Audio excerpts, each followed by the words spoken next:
неговата дейност? Разглеждам албум, в който се съдържат доста снимки на професор Андрейчин. Той обичаше да ги показва, особено когато бяхме на гости от тях, а той често ни канеше. И намерих една снимка, която винаги ме вълнува, когато я гледам.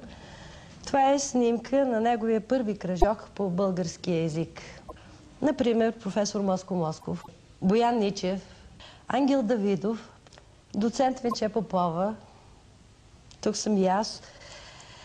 И си давам сметка колко всъщност сериозно е подготвил своите кръжочници професор Андрейчин. Обикновено се казва, че професор Андрейчин е граматик. Това е вярно. Той, разбира се, най-много направи в областта на граматиката, проучване на граматичната структура на български език. Но той имаше една друга област, която му беше не по-малко любима, и това беше грижите му за езиковата култура на българското общество. Той наследи в тази област доста солидни традиции, създадени от академик Балан, академик Стефан Младенов, но значително разшири тази работа и по този начин закрепи обществените позиции на българското езикознание. Той беше много ангажиран с обществената езикова практика и можем смело да кажем, че създаде истински обществен фронт, мобилизира обществени сили за подобряване езиковата култура на българското общество. Голяма част от времето и от силите, и от публикациите му са свързани действително с езиковата култура.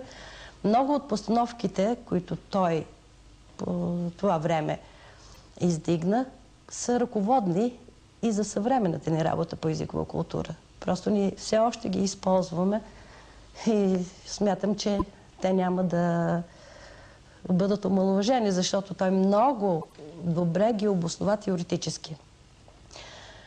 Двете му книги, които са синтез на всичките му публикации по езикова култура, на езиков пост и езикови тревоги, показват колко време е отделял за тази много важна задача на българското езикознание – подобряване езиковата култура на цялото българско общество.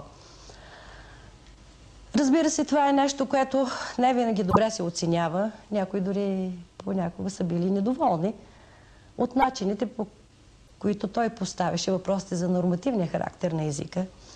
Той винаги държеше, че книжовният език е една обособена система, е нещо различно от целокупния български език, е негова представителна културна форма.